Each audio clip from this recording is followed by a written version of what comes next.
Good morning, good afternoon, good evening to every one of you who has joined us at today's panel discussion on You Matter, Enabling Teacher Wellbeing in Our Schools, conducted under the aegis of Center for Learning, Leadership and Excellence.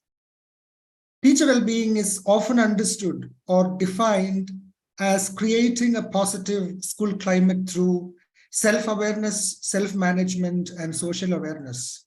But definitions help us just scratch the surface. We need to go deeper into the what, how, and why of them.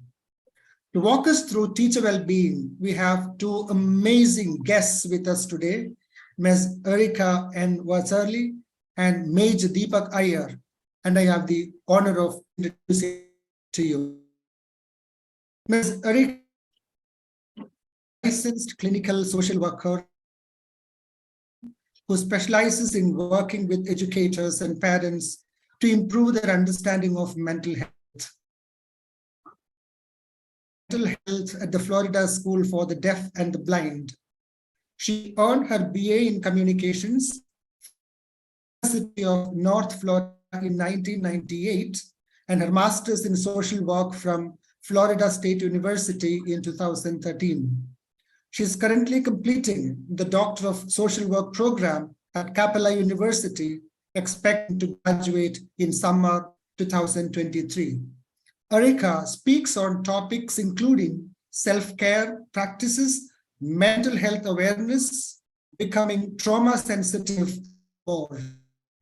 As a former teacher in Duval County Public School in Jacksonville, Florida, a school-based clinical counselor for Children's Home Society of North Florida, and a social worker, she will always be an educator. She has written 3 children's books addressing anger, grief, and anxiety. These are the books.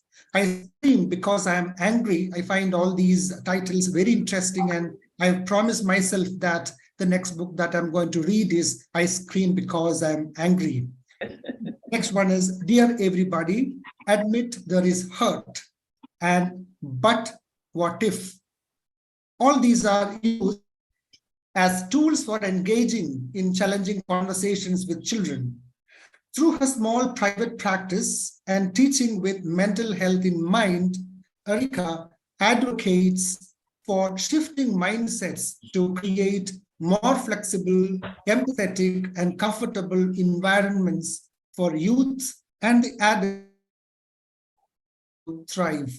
She supports and equips educators on all levels who are challenged with maintaining a sense of balance between providing to meet the needs of a students or school and living a mentally, emotionally, and physically healthy lifestyle. So we welcome you, ma'am, and we are Thank you so much. We look forward to talk. Moving on, Major Deepak Iyer has had a unique and distinctive career working in some of the most stellar organizations in both the military and civilian domains. He's a Special Forces veteran from the same unit that did the surgical strikes in 2019, a former consultant from McKinsey, one of the world's top consulting firms, an MBA from Indian Institute of Management, Ahmedabad, a trained yoga instructor, a former edtech entrepreneur, and an executive coach working with senior leaders in India's. As an alumnus of NDA Kadaswasla and IMA Dehradun, Major has had the unique privilege of leading special operations in some of the most dangerous parts of Jammu and Kashmir, as well as Siachen Glacier.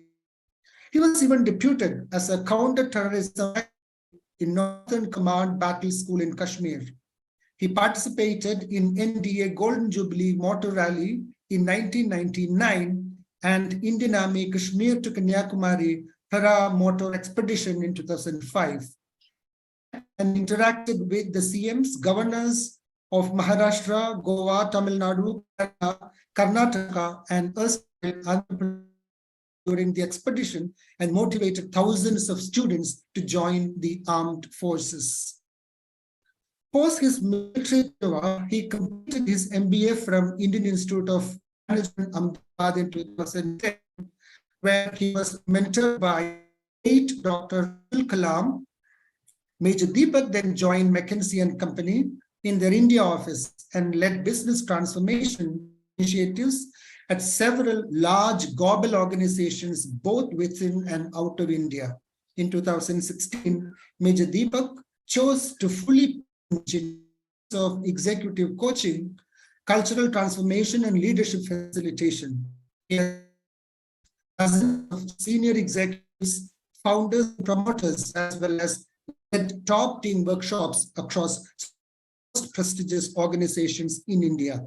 Major Deepak is driven by his life purpose of unlocking potential in as many human beings as possible in his lifetime.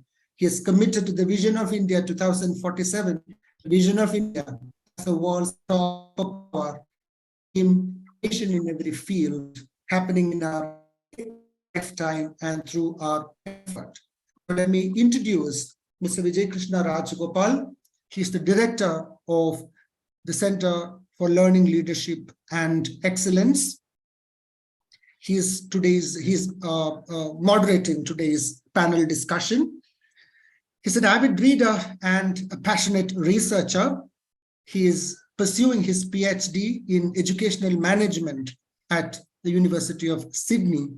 I welcome all of you once again. Over to Mr. Vijay Krishna Rajagopal.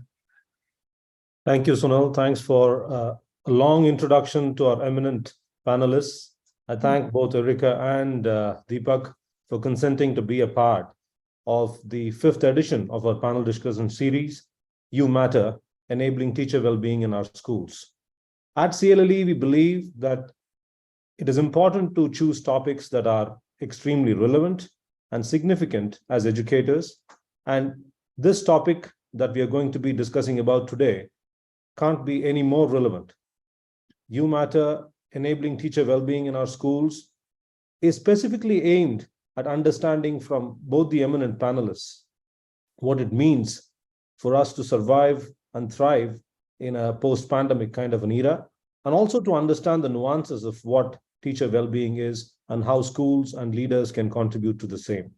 With that, I would like to invite the panelists to give us all a general brief of what they understand and what they would want us to understand about the word well-being, and specifically what it means for teachers and teacher well-being. If Erica wants to go first. Sure.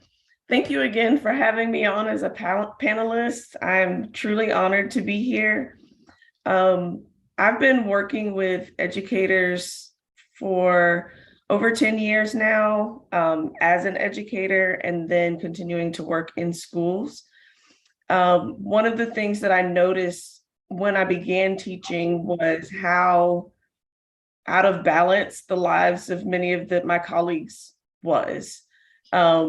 They were struggling. I was, in fact, struggling when I first began teaching with a sense of maintaining balance, which is kind of what led to my journey. At the time I started teaching, my kids were in 8th, 9th, and 10th grade, so like early teenage years. I was going through a divorce. My first year teaching, my grandmother passed away, which had a huge impact on me. And that all happened within my first year of teaching. So I basically, from the second year teaching on, I kind of made it a priority to make sure that I was taking care of myself. And I think that's a lot of times what educators miss is you have not only your own families at home, but you also have however many students you're teaching, and we tend to put ourselves as the last priority.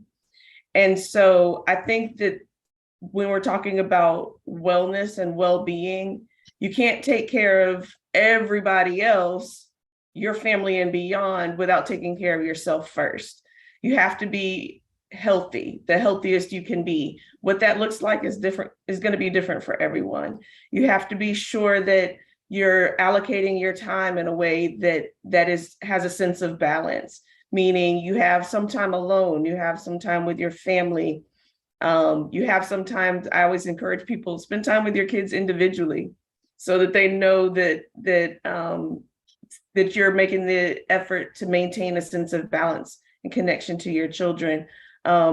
And then also being a part of the community. But all of that kind of falls apart or seems like a heavy burden when you're not taking care of yourself. Indeed. Deepak, you come from backgrounds that are very different from what teachers are typically used to in their schools. You come from highly stressful environments, especially in the military, and you also seen dynamic environments with your stint at McKinsey. What is your view on the idea of well-being, especially in today's world when all of us have witnessed the pandemic and we are just about coming out of it? What do you think people must make sense of when we speak of well-being? Thank you. Firstly, thank you, Vijay, for having me over here. And thank you, Sunil, for the wonderful introduction. So from the background I come in, and what I needed to share, well-being is actually an extraordinarily important topic in today's world. And I believe it's so for a couple of reasons. The first reason is, let's rewind 15 years, 20 years back. Okay. Even to the ages when we've seen our parents and everybody at work. In the earlier generation, or for many of us who've seen different times in our own lives, there was a different pace of activity. There was a way that the world lived. There wasn't so much of intrusion of social media and mobiles and all of this into our world. Technology, so I would say nowadays, it's as though you can't think of your own personal life without technology, because there's so much of gadgets we are wearing. Now, that's not the world we were into. Now, what that meant is that anytime that you truly disconnected from work, you were in a state of recovery. That means your nervous system was calming down, it was relaxing, you were connecting with people, with relationships, you were with everybody. And that itself was in a state of recovery, leading you to greater well-being. Like, for example, you just switch off your mobile, just go and sit with your family or your friends, and you just have a conversation without any mobile or anything. That is a state of getting back to well-being. Just the connection, just notice your heartbeats will begin to relax, your nervous system will begin to calm down, your parasympathetic begins to take over, your blood is more, your heart is feeling better, everything is recovering. But you know what? Try it now. You're in a conversation with your spouse or your kids or somebody, and half the time either they are checking their WhatsApp or something, or you are doing that. Now, what that is leading you to without you realizing is suddenly your mental activity is up, and suddenly you're getting stressed, and you're not really listening, and you're listening in bits and pieces and then reacting to that. And half the times, you not having the patience to be even fully in one conversation is leading to that conversation having very different outcomes in your life. And suddenly you're having complaints that, you never listen to me, you never do this, you never do that. And yeah, you notice all the separation, divorces, children getting separate from their parents, feeling of disconnect, you being in the world of virtual friends rather than real, close, personal friends. Now, all of that is antithetical to well-being of a human being. Yeah. And that's the challenge we are dealing with. Okay, that's the real challenge we're dealing with. And most importantly, as educators, one, of course, is the personal well-being of an educator. But the second important dimension is, look at an educator as really being a role model in your life. I mean, when do you go to an educator? When you're opening your heart and your mind to learning. Okay. Now, every time an educator enters a classroom, what energy is that educator bringing with him or her? Yeah. Now, in those spaces, if you don't bring in a different quality of persona that actually grounds people, even that learning experience is jeopardized. Okay, so one, we're talking about well-being involving all human beings, but more importantly, we are also touching about the realm of well-being being in terms of you being a role model for others. Either you are being a role model for others in terms of well-being at a point when people disconnect and come to learn from you, because most times people don't have time for learning. Yeah, so Right. these are issues we are really dealing with, Vijay. Yeah. No, I think you brought a very important point out here. I mean, you are trying to draw parallels between well-being as it applies to the individuals and also looking at the role that people play, in this case, educators, teachers, and the kind of impact they have on their learners, and therefore their well-being matters, right? But having said that, the situation today is seems like, a double jeopardy, right? Now, on the one hand, when educators were compelled to innovate when COVID hit, and when the whole teaching mechanism had to happen online, they had to undergo a lot of stress, and they had to learn, they had to unlearn, and it itself was quite stressful. And now when the schools have reopened and when children have come back into the classrooms, educators face a different kind of challenge. Now they are beginning to realize the extent to which their online sojourns have either worked or not worked or somewhere in between. So it appears as if they are being boxed from both the sides. Mm-hmm. So what, in your opinion, should the way forward be? What should educators be focusing on primarily to convince themselves that their well-being is important? And how do they translate that well-being into the classrooms? Because it's not only the teachers who seem to be stressed, the stress is also equally on the students as well. So Erica and Deepak, in whichever order you would like to go, we would love to hear from you as to how do teachers approach this being boxed from both the sides? I think that when everything changed with COVID, the boundaries between home and work and life became very blurred for everyone. And it was what was needed at the time. However, that disrupted so many lives, and specifically the lives of teachers, because you have teachers that may have their own families, that they're trying to make sure that their children are educated, but also educating other people's children.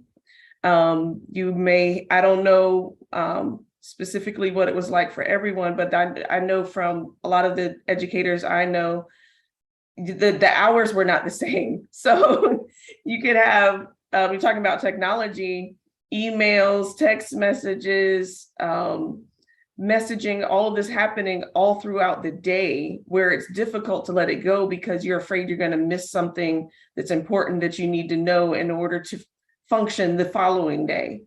And I think when all of those lines became blurred, we're still in a state of recovery now, 2.5, 3 years later, where educators feel the need to support students who may have fallen behind during that time, whether it's due to lack of technology, due to lack of support, whatever the case may be. A lot of students fell behind during the last couple of years, trying to get them up to where they need to be. But also getting to a place of recovery where you can set those boundaries back up. You can't, as an educator, not being able to give everyone access all the time. There has to be time where you designate, this is my time for myself. This is my time to nurture my family. The boundaries have got to go back up. And that's not to say isolate. That's not to say, quit your job. That's not, we need the educators, right? But we also need the educators to be healthy. And a lot of times educators feel guilty for taking care of themselves. But we've got to find the right type of balance. Is going back to that balance part, setting up those boundaries to know, okay, I need to step away for a moment. Maybe I need to take a couple of days off. Maybe I need to go on a holiday or vacation, maybe take a break from technology for a moment, a day or two makes a big difference. But I don't know for anybody else, but it does for me, to just not have that instant connection. Sometimes I will turn mine off, but I have to, like for my family, I have to let them know I'm turning it off, because otherwise they might worry. But but I think we've got to get to a place where we can set up those boundaries, but setting them up in a healthy way. Mhm. Deepak, your thoughts on being mindful? How can educators be mindful about all the pressures that they are facing, and your suggestions for how they can cope with it? So, thanks, Erica. Those are some amazing points that you made. And adding to that, especially from the space of mindfulness, and this is an amazing topic that's come in. And I mean, earlier people didn't get into the science of it, but people had mindfulness. Okay, like if you went to your grandparents, they would actually give you tons of mindful presence, and just being in their presence would be so soothing for you. Okay, while today, you know you know the technical nuance of it, but you don't find it in people. It's quite an I don't know whether you call it an oxymoron or something similar to that, right? Or paradoxical. Okay, or ironical, I would call it. Yeah. Okay, and here, just to add in a little bit here, 2-3 things I would share about mindfulness. One is, learning happens inside of the realm of mindfulness. So for example, when an educator comes into a class, the children's attention is like flitting all over, tick, tick, tick, tick, tick, tick. And then inside of the quality of presence that an educator brings in, the educator can actually calm down the crowd, calm down the students, okay, regardless of the levels of activation that the children may be carrying before the class. So one, the mindful presence of the teacher, one, allows people to calm down. That's the first point. Second, if the teacher is very comfortable with silence, which is also one of the qualities that comes in if you are a mindfulness practitioner. Like for example, just notice it. You walk into a class and for 5 minutes, you don't say anything. How comfortable are you in that silence? Or do you want to dive in and say, hey, shut up, everybody.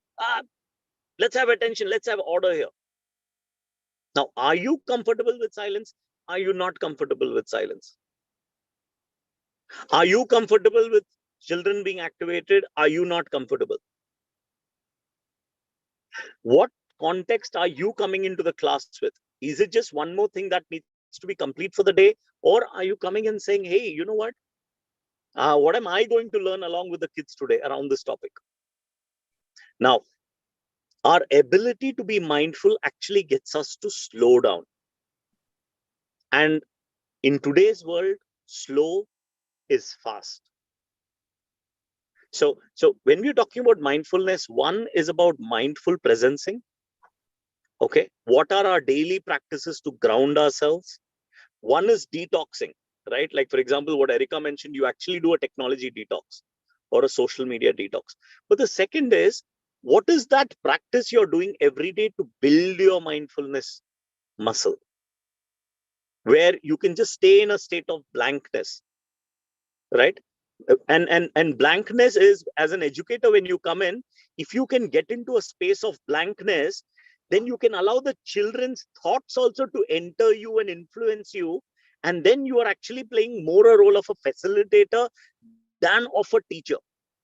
So you're using knowledge of the children in order to guide the children better. Now that's a quality that will need you to be able to empty yourself in those moments. And the third, what I would share with you is, how do you become masterful in taking the collective attention of the students to where you would like it to go, right? And that is being comfortable with understanding the rhythm of the class. Sometimes the class will be in a fast rhythm. All the children are very excited. They've seen something outside. They just come in and all of them are like murmuring, or something's happened in the class. Or sometimes it'll be a boring day when children are all coming back and say, oh, what are we going to learn today? So there are different rhythms. Now, The third one is your ability to pick up that rhythm and play with that rhythm. So on a fast day, you might take that into a fast thing and then slow them down where you need them to. On a slow day, you begin with slow, get into their rhythm, and then you take the collective rhythm to a high and more excitement about a particular topic. So all these three things come from educators becoming extremely skillful and, in a way, I would say skillful and who have built their capacity in mindfulness. Yeah, because if you've not built your capacity, it's difficult for you to be skillful around it. Yeah. So these are some of my thoughts around that, Vijay. Thank you, Erica, and thank you, Deepak. A lot of interesting points are coming out. I mean, Deepak just mentioned about the pursuit of digital minimalism, something that seems surreal, something that seems utopian, even for many adults, let alone for kids. But it is something that people will have to try to start believing in. And of course, he also spoke about the art of stillness, and for the educators to first of all gain control over their thoughts, feelings, and emotions, and also in reciprocity understand what is happening with the students. Now, all of this seems fine and well, but even for teachers and educators to get to that state, I was wondering, should they be made aware of the universe of factors that actually affects their well-being? Some of them are the usual red herrings, right? We know that there is increased work, there is a lot of pressure on teachers, there is a lot of administrative chores that end up being delegated to them. These are things that most educators and most schools are familiar with. Now, Erica, in your experience, and Deepak, coming from the corporate and the defense background, what are the factors that we must be wary of, which is contributing to the lack of wellness in educators? I think that the administrators also need to be aware of the state of the teachers, building the relationships with the educators to be connected to them so that they know the best ways to provide the information if they are delegating tasks to the teachers. You want to be sure that, or they want to be sure that they're presenting the information in a way that it doesn't seem like it's one more thing added to the plate that can't be handled. So how that delivery occurs, I think, also makes a difference in the stress level of the teacher, whether or not they feel confident in doing it, whether they don't feel confident, whether they develop a sense of apathy because they're like, they may feel like, why are we doing this? This is just one more thing. We already have so many things that you're expecting us to do. So it can impact the leadership, can impact and influence the well-being of the educator as well. Oftentimes that, in my observation, oftentimes that is not necessarily a consideration, not all the time, but often, to where it impacts the educators. I think that finding better ways to delegate, finding better ways to build relationships with the administrators and the educators, I think that plays a major role on educator well-being, because if they have a sense that their leader or their administrator genuinely cares about who they are as a person and not just simply a conduit for whatever subject matter they're teaching, I think that makes a big difference. If they know that, if a teacher needs to be out because they're sick or they are overwhelmed and stressed, does that teacher feel guilty because they're having to leave? Is because that I've seen that happen too, where it's like, no, I can't take this time off because this and this happened. Well, we've got to be able to take care of ourselves, and having an administrator or leader that understands that specifically makes a huge difference. Okay. I think Erica points to the idea of, building a certain sense of collective responsibility for each of the educators and the academic leaders to watch out for each other and create an ecosystem where well-being is being nurtured and practiced. Deepak, based on what Erica just said, how important do you think is a culture of dialogue in ensuring that well-being prevails? Because you know how the system works, at least in most situations where dialogue does not seem to be something that is natural to many of us. So what do you think, and how do you think that the process of dialogue can be enhanced in order to contribute to well-being? Thank you, Vijay. Erica's touched on a very powerful, very, very powerful topic, right? And if you ask me, it also points to a particular thing which is called psychological safety. Yeah, oftentimes your particular workplace may have psychological safety. Oftentimes it may not have psychological safety. Okay. Now, when you have psychological safety, it's like being at home. If I have an issue with any family member, I'll go and talk to them. I'll say, you know what? Yeah, I think I'm getting too taxed. I need a break. Or can you take my class for me? Or you know what? That particular student is I'm having a tough time with that student. I don't know how to deal with that student. I'm able to say, I don't know. I need help. Yeah. I'm able to say that. Okay. Or if some parents have come and complained, okay, about me or something like that, any issue like that, I can actually talk about it, get support, and I know that I'm understood. I'm not scared that I'm going to be judged basis anything that I might share. Now, that's a very important one. In fact, I would say school administrators, that's the biggest question they should be asked. How psychologically safe are your educators feeling? What can be done to increase that level of safety? Because if that safety is not there, then the educators are going to be in a constant state of stress. Even the smallest things are going to quickly snowball into massive, almost high panic, high anxiety moments for the teachers. Yeah. And that automatically has a direct ripple effect in their classes. Indeed. Okay. So it's a vicious cycle, I would say. Okay. It's a vicious cycle that will then finally lead to either teachers falling sick or leaving the school or things like that. Okay. Now, on the flip, how do we even manage this through dialogue? And Vijay, you spoke a very powerful thing called dialogue. And this is where I think more so than ever before, there is this concept of nonviolent communication. Okay. And nonviolent communication primarily talks about building the capacity for dialogue. That means in a conversation, how can I start refraining from 4 things which fundamentally create conflict and stress for everybody, which is throwing around your assessments and judgments, sharing all your thoughts related to that.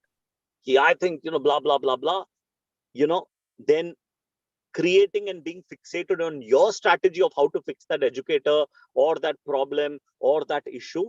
And the last one is making demands, which is almost coming from, you may be in a position of authority, but the moment you put a demand on the other person, then you virtually blocked out that person's individuality, their feelings and their needs.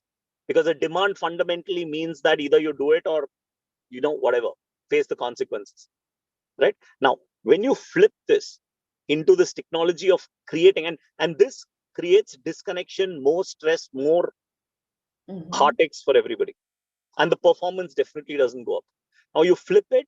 So how can you train educators to begin to differentiate between an observation and a judgment or assessment? I noticed last week you came 15 minutes late to school, because of which, in the assembly or in that class, students had to wait. Now that's one way of saying. Another way of saying is, you know what, you always come late. Why can't you come on time? Now these two have very different effects. If you tell me 15 minutes, I get it. That, yeah, I was 15 minutes late. But if you come and tell me, Deepak, you're always late, now I'm feeling attacked by you. Right? And then can you share the feeling, you know what, I was really, I was in a state of panic. Because you were not in class. Others didn't know how to step in. Because nobody was informed that you'd be late. And my need is for students to feel supported in those moments. Right? Or this is the promise. And I would like to keep integrity about our promise. that our teachers are always diligent, people step in, people collaborate, and the needs of students are always taken care of, especially in such an important subject such as yours. Now, this is a very different way of thinking. And then actually handing over to the other and say, I'm curious what happened on Thursday when you were 15 minutes late. So giving a voice to the other so that I understand what really happened, because I'm sure nobody deliberately does errors. And then finally, once you know that, okay, this happened, you've given a listening, and then actually opening and saying, hey, you know what, I understand, how that happened, but can we jointly work a mechanism so that one, we support you whenever that happens? And the second is there's a way in which we know in advance so that we can also take care of the student needs, even as your own urgent needs in that moment are taken care of. Now, this requires training. It's not a natural language all of us have been taught in our school. Yeah. So this creates dialogue, and not just, and the powerful thing is, in such a conversation, you don't need two people to be taught. So if I and you are speaking, even if you are trained in nonviolent communication, trust me, even if I attack you, you will step back and say, hey, Deepak, I'm hearing you say that I'm always not on time. I'm just curious, what are the, when have you observed me? If you can share 2-3 observations, then I will know why you are making a statement like that. So you don't need two people to be trained. Even if one person is trained, even if I'm being violent, you can restore me back to compassion and nonviolence. And this is where greater dialogue is promoted. In fact, the more you promote this, it'll have ripple effect to the children who are being taught. And you'll actually realize that the children who are coming out are so much more compassionate, rather than children who come out and attack and say, that teacher is like this, my dad is like this, that boss is like this, right? Because that's what all of us come out with, because we've never learned this entire non-violent communication. Oh, it's very interesting that Deepak is talking about nonviolent communication, especially from the background that he has come from, where in the military, it's always command and control. And for him to practice nonviolent communication, I'm sure he's crossed over to the other side. Now, be that as it may, a lot of technical details are being spoken today. And for educators, there is a lot to mull over, because these are not practices that one can just hear and ascertain and start practicing without gaining deeper knowledge, right? I understand that Deepak is coming at it from the perspective of, modeling feedback.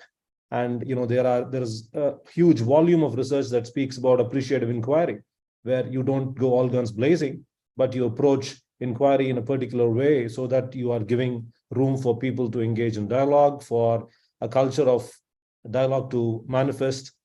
So basically what I think if I were to summarize what Erica and Deepak have said in this regard, is paying attention to, sensitivities and being sensible about it, right?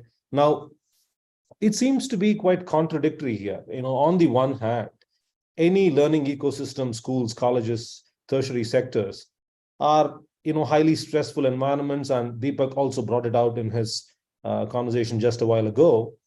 And on the one hand, if it is going to be highly stressful, where are we creating opportunities for this culture of dialogue? That is one aspect that needs to be, understood in greater detail.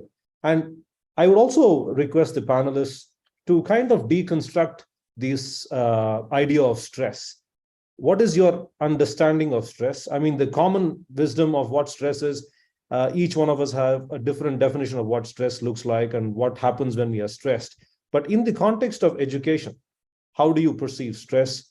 And more importantly, how do you perceive stress at an organizational level? Because being stressful as an individual is one thing, but it is true that even organizations feel stressed. So at some level, there seems to be a battle going on between the two. And unless and until there is resolution, whatever Deepak and Erica have been speaking of with regards to paying attention to sensitivities is going to be quite tough. So I would request the panelists to contribute their thoughts with regards to what the construct of stress looks like. So one of the, there's a phrase that I've read several times in several different ways.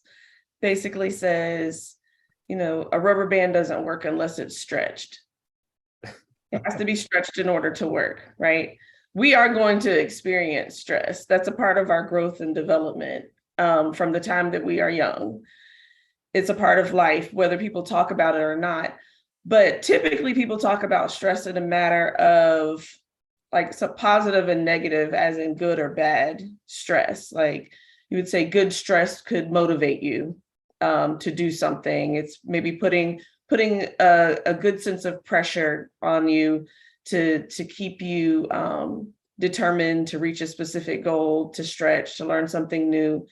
And then bad stress, meaning you becoming overwhelmed, or there's a lot of things happening all at once that seem difficult to handle. And one of the ways that I've taught and looked at stress specifically with educators is more of like a mathematical sense of positive and negative. So either too much of something or not enough of something causing you stress as an educator. So maybe there are too many directives. Maybe there are too many students in your class. Maybe there are too many people in leadership telling you conflicting things. And then on the other sense, not enough. Maybe you don't feel like you have enough education. Maybe you don't feel like you have enough funds to do something that you'd like to do in order to make your class more functional or function smoother. Whatever the case may be, it's too much or not enough of something that's causing the stress. And that can be translated either on the individual level and personal level, or the organizational or professional level too as well. So you may be someone, as an individual, you may have a lot of responsibilities at home that you're taking care of. It may be that you're an educator and you have children and you're also taking care of your parents. That's a lot of responsibilities that can become overwhelming easily. On the same token, as far as the negative or not enough, you may not feel like you have enough support, whether it's from siblings or other family members, from the spouse, from members of the community. You may not feel like you have enough support, may not feel like you have the finances, may not feel like you have the right type of education in order to do what's expected of you. And then if it gets to the point for some people where it becomes more of a toxic stress, where it's disrupting your life, where you can't seem to function in either space, whether it's at home or at work. And that a lot of times can lead to impacting a person physically, impacting their own health and their own wellness physically, where maybe they're having migraines all the time, or they're having digestive issues because they haven't quite figured out how to manage the stress and get it back into a sense of balance. Haven't figured out how to request or enlist the right type of support, whether it's the people that are within your home or community, or whether it's people professionally. I know in my role, my current role, because it's a new role, it's my first time in a supervisory position, but there's no one else in my position in my organization. So I've had to reach out to people in other states to get an idea, to gather the information that I need in order to do my job more effectively. If I did not have that willingness to stretch or to reach out to other people, I could basically put myself in a position where I'm not going to be able to do the most effective job in my role as a supervisor. But you have to develop that, which goes back to the previous conversation we had about, making sure that we're able to have that dialogue and being willing to have that dialogue. And for some people, they're not used to it. That's an educational point for the educators. It's like, okay, well, how do we make these requests without feeling like we're asking for too much, or we're asking for one more thing, and we should be able to do this on our own, or we should be able to figure this out. We are educators. Well, part of being an educator is having the capacity to learn, and it's all a learning curve constantly. Things are constantly changing for us as educators. So being able to recognize those different levels of stress and how they come, how they impact you, whether it's people, things, knowing what you need is a big part of it. And knowing how to ask for what you need is an even bigger part of it.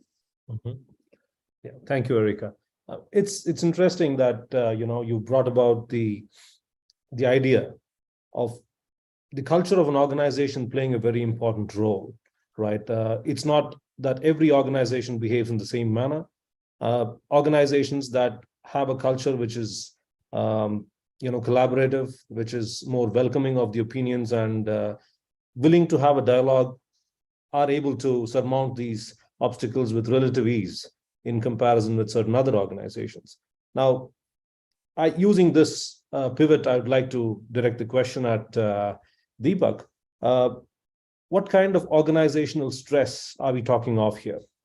For organizational culture to change and for it to become more accommodative, for it to become more reflective, and for it to become more dialogic, what kind of stress should we look out for as organizations? I mean, especially coming from the kind of experience that you've had, Deepak, the military there can't be a better example than military and the kind of units that you've served in. So Vijay, now when you look at stress also, right? Okay, like what Erica spoke about, and I loved it, right? The entire rubber band. Okay, it's meant to be stretched. That's how it works. Okay, now that's great. That's how human beings also, and that's how it works. The problem is when the band is stretched so much and you don't allow it to rebound, then that stretch becomes permanent. Now that really is stress. When you are not able to come back to your normal state, you remain in that stretch state. Now that is stress, and I mean, you can also call it trauma. That's how trauma gets built in. Okay, it can manifest as hyperactivation. It can manifest as depression. Okay, that's what happens.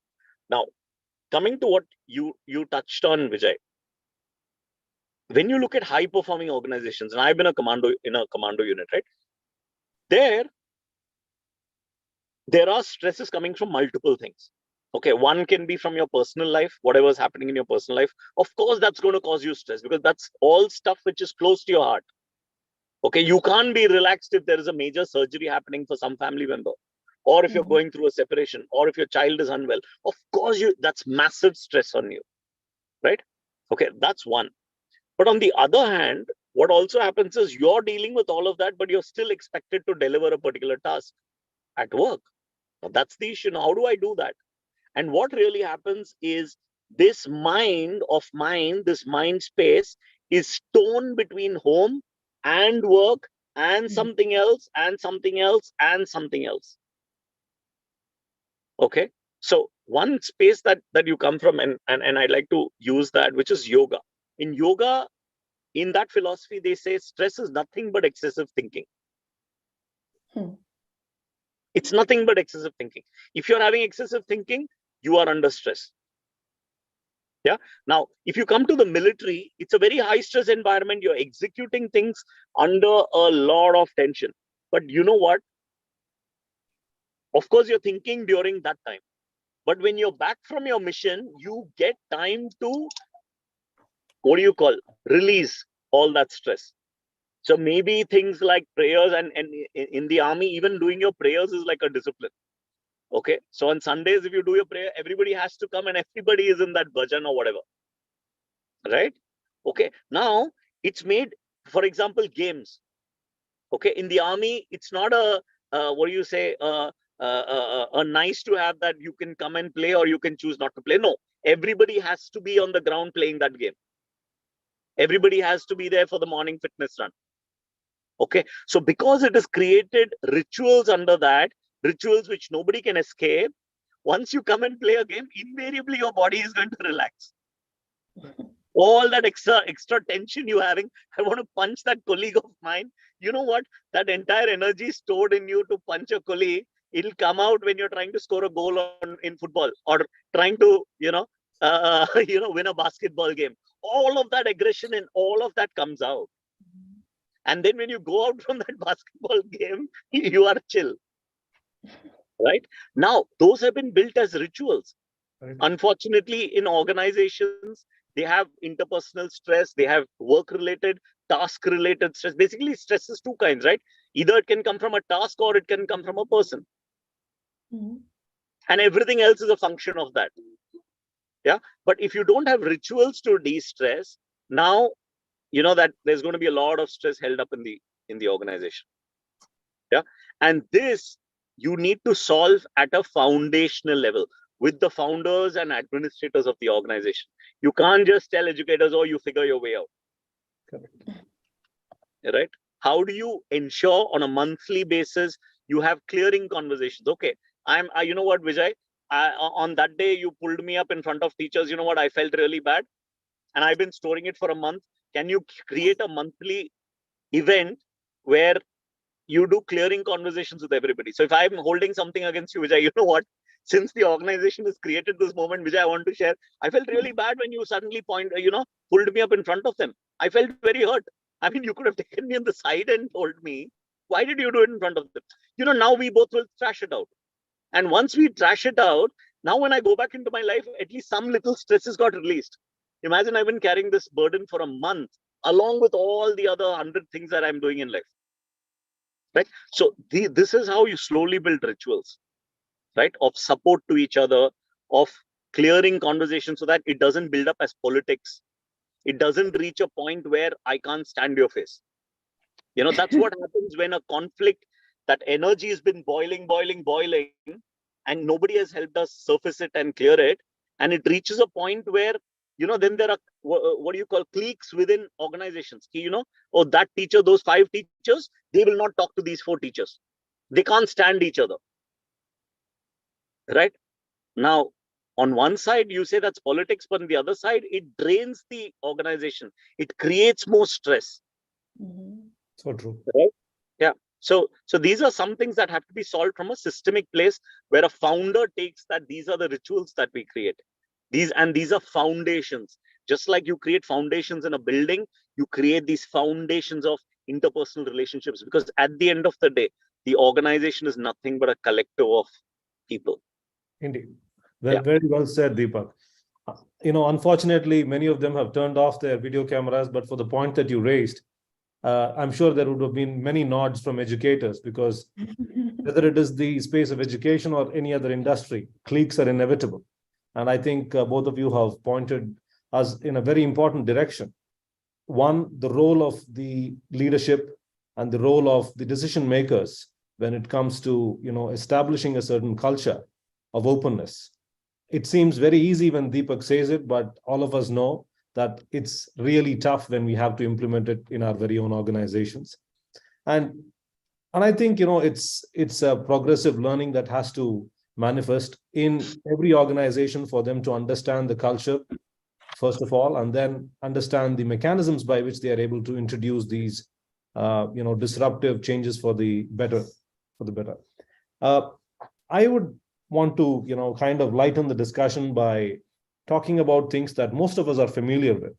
Now, educators more so are familiar with terminologies like the growth mindset, resilience, grit, and all of these are popular books that have sold millions of copies. Now, in your view, right, Erica and Deepak, how do you propose that educators today must interpret these popular jargons? And what do you think that they must make out of them?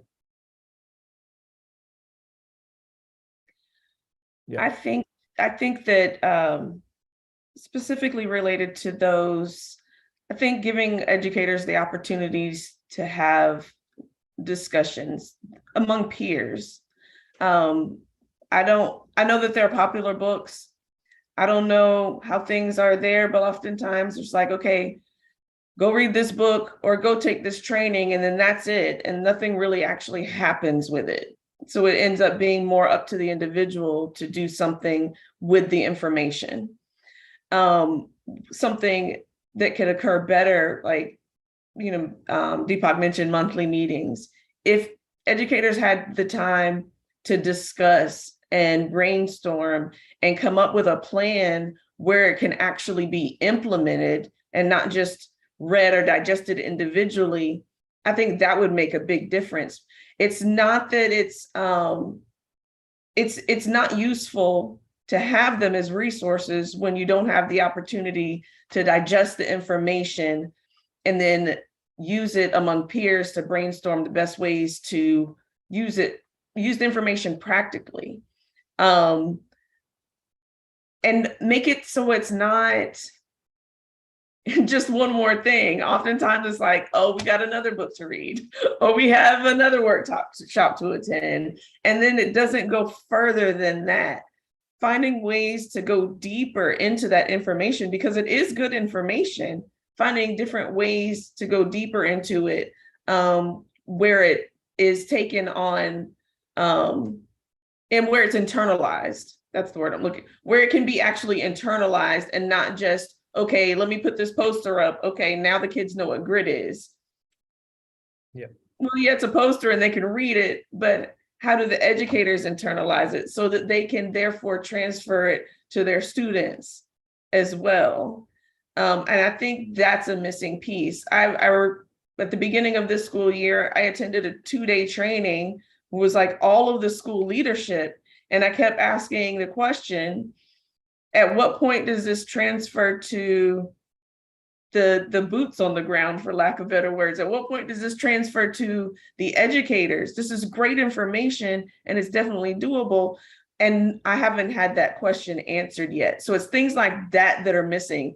You're given good information, but at what point does that information, do you put it to use? Do you put it to work? You know it, which is a part of it. That's one step to know what it is, but to actually internalize it and implement it into the systems within the organization and within the classroom. Yeah, wonderful. I think the metaphor that you used, boots on the ground, is something that is highly relatable to Deepak. So we will Deepak to pitch in with his thoughts on what he feels should be done with grit, resilience, and the growth mindset. So when you talk about resilience, right, it's interesting because human beings are naturally resilient. You don't need to kind of, further build. They are naturally resilient. The point is that that rubber band doesn't get a chance to retract. It's just stretch and it is kept stretch, and you're only stretching it more and more and more. You're piling stuff onto educators. Do this also, do that also, right? Okay. So one is, I think, if you ask me, one big thing that people, educators, especially founders, administrators do, who kind of running school systems, is that they learn what to prioritize and what to let go of. Because otherwise, you want to do a million things and all of that is on the shoulders of educators. Okay. And then you stretch them so much and then whatever, because that becomes your pet peeve and then it is piled on everybody. Okay. And you never step back to realize whether is that really adding value to our students, to our community, to our educators. No, you've not checked it. It was your pet peeve. You just rolled it out because many of these institutions are run like that. They are run like the military, hierarchical. Okay. Either the principal or the founder felt something and boom, it's rolled out. Right. Are you actually having a conversation on what's really adding value on the ground to the student, or which is, enhancing the quality of that educator or contributing to the institution? No, right? That's one thing. Really prioritizing hard and really going chop, which is not needed, which is a nice to have, remove it. Okay. That's one big thing that I would share, right? Okay. Because that itself will relieve the stress and then people's resilience will bounce back. That's one. The second I would say is have more fun. Right, get your just like you have your student competitions, get your teachers also to get into sports, get them into all that stuff, because that invariably are activities which kind of, what do you say, they feed the soul. I mean, for anybody who's keen on yoga, you have the 5 bodies, which is the physical body, the energetic body, the emotional body, the intellectual body, and the last one is called Anandamaya. And by the way, that Anandamaya, or the body of joy, they call it, it is so powerful that when you trigger this and stimulate this, all the other bodies get replenished. Right? So that means actually getting each of the educators to begin to connect to what is their real passion, which gives them joy, and can they bring it out in the environment of school? Because if they pursue that, that releases real joy. It could be music, or they could love sport, or they could love any club that they would like to, right? But if you get each educator to engage with his or her passion, even inside of the school construct, that releases so much of joy for them that, then many other of these normal stresses get washed off, right? So I think I would leave you with these 2-3 things, which I think could be very powerful. Yeah. I think it's wonderful that, we did not even realize that an hour had passed by. The conversation was so enriching, and so many issues have been addressed, and so many strategies have been suggested. I think we are left, with only time for questions. I know that this conversation is very eclectic. It is going to take a lot of time if we were to peruse through all the domains of wellness. At CLLE, we believe that these conversations are intended as conversation starters. They are not, in and off whatever we have to say about teacher wellness. With that, I would like to invite Dr. Nagamani and Sunil to share questions that we would have received from the audiences through the WhatsApp numbers. Nagamani, do you have some questions for the audience, or we could also open it up for the audience to speak up if they so choose? Yeah, thank you, Vijay. We do have a few questions here. Mm-hmm. One of the questions is asked by a principal of a school. She says, what are the social and emotional learning practices which teachers can take into the classroom? And how does it relate to the teacher well-being? There is another question attached to it. How is classroom dynamics associated to teacher well-being? So how can we improve resilience and commitment, as a teacher? So if you can answer that, either of you can take up this question. So I think that going back to the beginning of what I said, with the teacher finding ways to be balanced themselves, finding balance, and setting boundaries in their personal life, I think that changes the energy that they bring into the classroom. And then the energy that they bring into the classroom can be transferred to the students. If the educators are getting their basic needs met, if they have the right type of social and family support, if they are putting themselves in position where they can be physically healthy and meeting their physically needs, are they eating right? Are they going to the doctor when they need to go to the doctor? Are they stretching? Whatever that need is to get that physical need met. Are they learning on their own? I think that makes a big difference. There's a difference between seeking out information versus being given something to do where it becomes more of a task and it's not necessarily at leisure. And then finding ways to be creative in your personal life, in your classroom, enlist the kids to be creative. One of the things I'd love to do when I was teaching was I would have them come up with ideas. It wouldn't always be the assignment that I came up with that they had to do. Sometimes it would be a matter of giving them options to be creative. And I think that goes back to what Deepak was saying, as far as, what is it that excites a person? What is it that brings them joy? If you're able to hone in on that and bring it to the classroom with you, I think it does transfer to the students, because they'll be able to have that experience. They'll be able to sense that. And I think for educators as well, it's also really important to be in touch with their own emotions and be in touch with their own thoughts. I tell people, I'm like, watch your thoughts like a movie and figure out where they're coming from. If you're doing that, then you can kind of pinpoint where the stress is actually occurring, and then you can actually address it.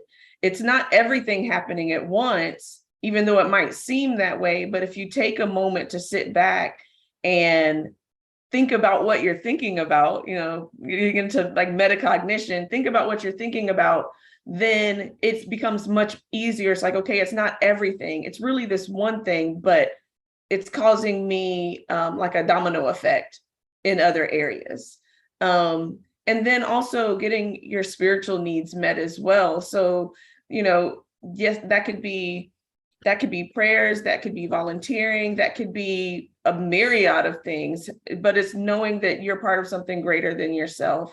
And it's, it seems like when people talk about self-care or self-awareness, they look at it as selfish, but it's not selfish. You have to be aware of where you are and where you fit in the world so that you can, so that you can really find your strengths and use your strengths to have a positive impact in those that are around you.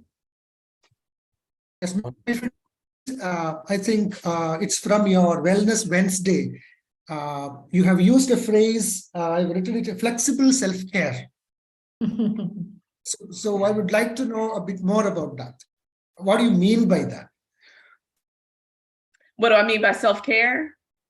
Flexible self-care. Yes.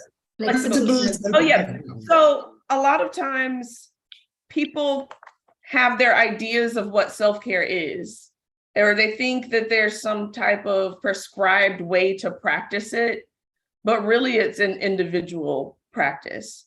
So when you figure that out, like when we first came on to this panel discussion, Dr. Nagnami asked me where I was. I am actually on vacation. That is a part of my self-care. And I am by myself, which is also a part of my self-care. For some people, it could be spending, we're just celebrated Thanksgiving. For some people, that could be celebrating surrounded by family. For this season, for me, it was being away from family and having some time by myself. For everybody, that looks different. So for some people, it may be, they often think of things that could be considered maintenance versus what's actually self-care. And that goes back to knowing, like, what's on your mind. Do you need the space to clear your mind? Do you need a break from technology? Do you need to spend more time with your spouse or your kids? What does that look like for you individually? And that's where that flexibility comes in. Don't fall into, somebody's prescribed definition of self-care. Knowing what that looks like for you gives you a lot more flexibility in how to reduce your levels of stress. Thank you. Deepak, I think this is a question for you because you come from the corporate background and a very stressful, profession. It is by a teacher, actually. She says, our jobs are becoming more stressful and challenging every day. And added to that is that we have to constantly prove our worth. So in your view, is it necessary for a teacher to constantly prove a worth? Deepak, you're muted. Sorry, I'm actually on a bridge, so that might shake a little. Okay, so this is very interesting, and thank you for this powerful question, right? Do we have to keep proving our worth? Okay, and drawing a little bit from psychology, apparently every action of ours is geared towards increasing our sense of self-worth. Okay, now your self-worth can either come from within you or it can come from outside of you. Okay, it can either come from within you or come from outside of you. If it comes from within you, right, that means you are living your life according to your values. Okay, you are honoring yourself, you're honoring things which are important for you. Automatically, you will notice that you will not be in that game of trying to prove to everybody and constantly in doubt of, am I worthy enough? Okay, that question will not come because you're living according to your values. You're doing things which you are passionate about. You're living life on your terms. But if instead of me getting my worth from within, if my worth comes from what you think of me or somebody else thinks of me or my kids or my, my peers or my boss or anybody else, then virtually I have given them my remote control. Now they will press the remote control and I will simply jump. They'll say start hopping and I will start hopping. They'll start jumping. They'll say jump, I'll start jumping.